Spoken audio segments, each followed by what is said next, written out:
So my article is The Task Ahead, 6 Levels of Integration of Christianity and Psychology. And this is an article written by Robert E. Larzarel. And this article is designed to suggest ways of integrating secular psychology and Christianity. So let's just go over about the history a little bit. Um, Behaviorism was clearly the dominant role of psychology in the 1970s. They realized later that many ideas and worldviews of this type of psychology was unchallenged. It was clear that the data they came up with was biased to their own worldview, so nothing was actually challenged.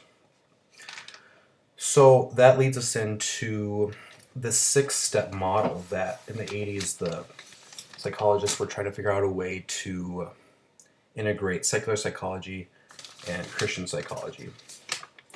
So there are 6 levels to it. The first level is the worldview level, which describes basic assumptions and values. The second level is the general proposition level, which describes general models and theories. The third level is the linkage level, which describes induction and deduction. And the fourth level is specific proposition, which describes specific models and empirical laws. And the last levels are hypothesis and data.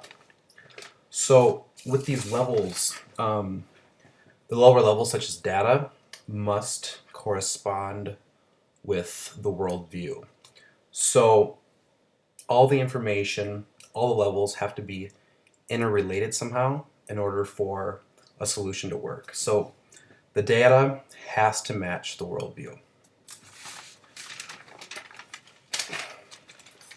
So there's an issue with the psychologists and Christian psychologists these days. The problem is that everyone's conclusion generally matches their own worldview, so it makes it harder to integrate.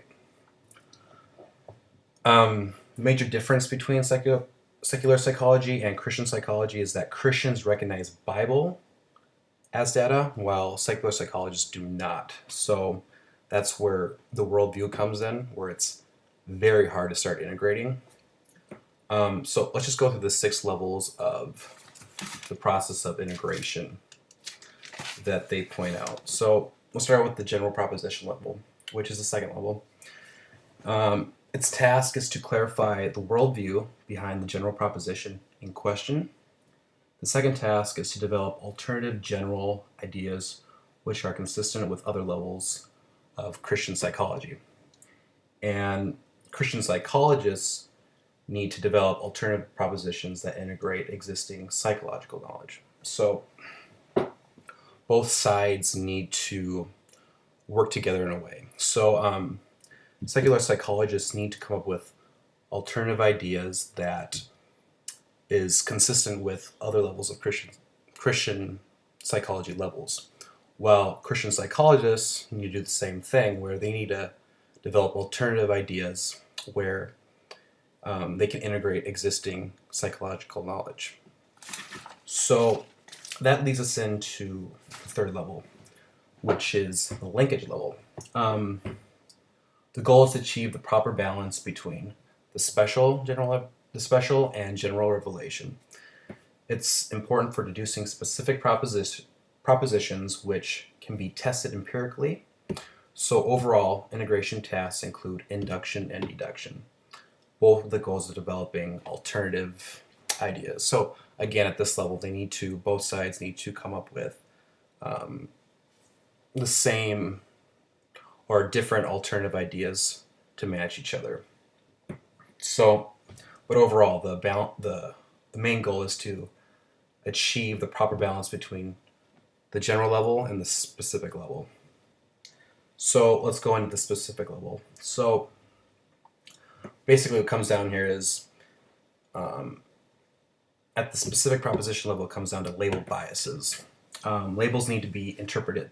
The problem with psychologists is that the labels reflect expectations and also data. Also, too many Christians and non-Christians are pointing to information that only support their own findings. So it needs to be mixed up. They need to find information that supports both findings. Okay, which leads us into the hypothesis level.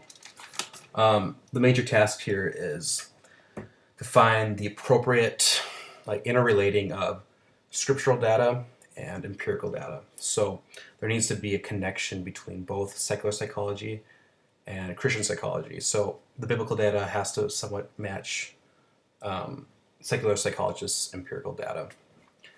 So that leads us in to the sixth level, which is the data level. So this is the final solution. I mean, at these last levels, they both have to connect for sure for anything to succeed. So the problem here is the researchers' worldviews may play a big part in for the final data. Basically, the data will be biased to the researcher's worldview. The second problem is that psychologists are not as familiar with biblical data as they are empirical data. Most data now is secular, so it's really hard. The only way to solve this problem is having theologians and psychologists work together to maintain a good balance. So that brings us into our conclusion. This article has only led to problems for future generations to solve. There has been no accomplishments or progressions done at the intermediate levels, which are at the general proposition and specific level. So the second and fourth level have had no progress, which are the most important. The only focus has been on studying the right balance between psychology and theology. But even there seems to be little progress. So basically, the major focus of this model, there are three purposes. The one approach would be to identify related integration tasks at each level of scientific inquiry. And the integration tasks that seem to have the most potential fruitfulness could be worked on. Second purpose is to improve the understanding among people interested in a Christian perspective of psychology. And third, the sixth model involves research. So there has been no research with integration. So basically this article this model hopes to solve the integration problem for future generations to solve. So that'll be it.